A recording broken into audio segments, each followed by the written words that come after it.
Hello and welcome to the English box. Today we're going to talk about vocabulary related to work.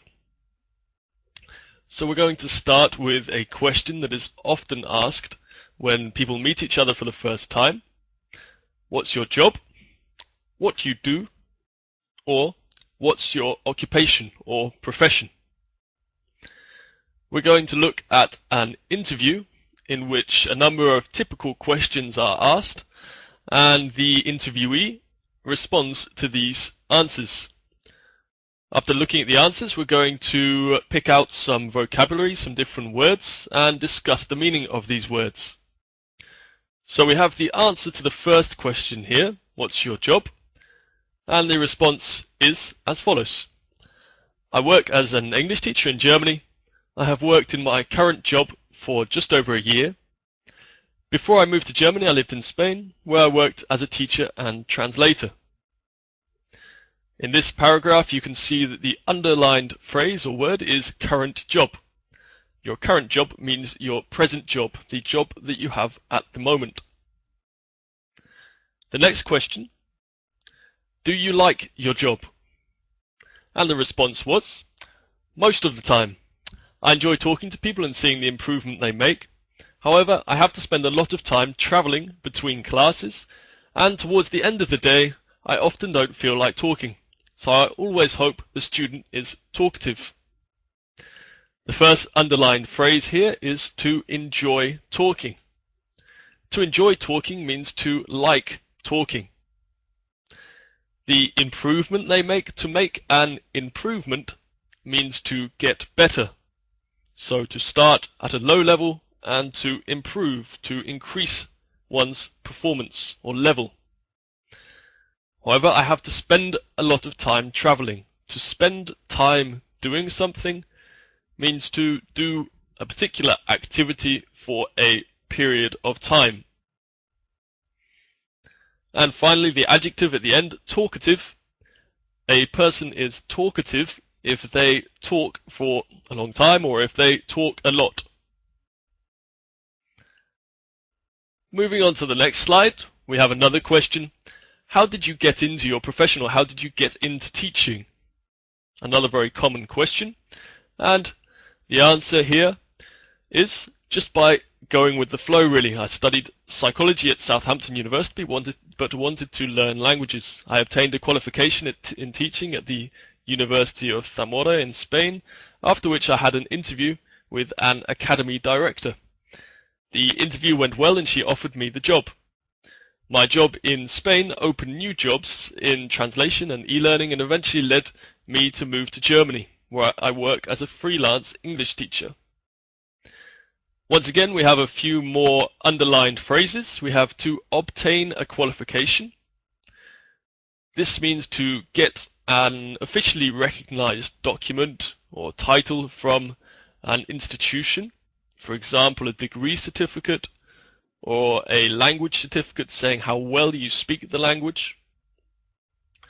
And then we have to have an interview.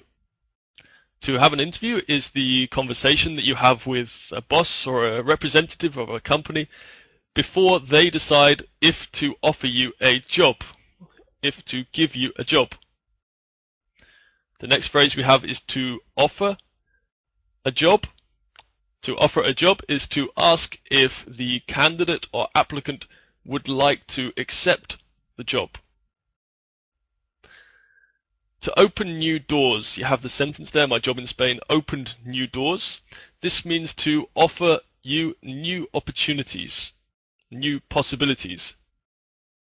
And finally, a freelance English teacher. Freelance means the same as self-employed. It means you have no boss, you are your own boss. Okay, moving on to the next slide, another common question. What does your job involve? Or what are your responsibilities? And the response here was, my responsibilities include meeting clients to discuss what they need to learn. I'm also in charge of managing my own calendar when I meet clients, and the administrative side of things, including writing invoices and liaising with other teachers to help them and myself design enjoyable and effective classes. Your responsibilities are your duties or obligations, the things you have to do. To meet clients, a client is a customer, someone who wants your service.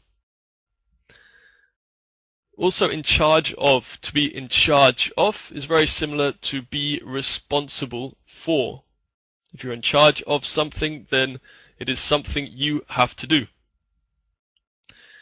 The administrative side of things relates to bureaucracy, the paperwork, filling out forms, writing invoices. Invoices are those bills, the documents in which you request money from customers or clients. And finally, to liaise with means to communicate with, or to talk with, to work with certain people. In this case, liaising with teachers. Final question, what do you want to do in the future? And the response was, in the future I would like to return to studying. I want to combine my knowledge in the area of psychology with my knowledge of Spanish, German and Italian, which I have learned through teaching languages. The problem is, however, that I still haven't worked out how to do that. So here, the underlined phrases are knowledge in the area of. The knowledge is the information that you have regarding one particular subject. And to work out can have a number of different definitions. It's a phrasal verb that's very broadly used, very widely used. And this can mean to resolve, calculate, or determine something. Okay. On this page you can see that we have the definitions, the different definitions of the vocabulary that we discussed. In class it would be a good idea to repeat these questions and answer them for yourselves.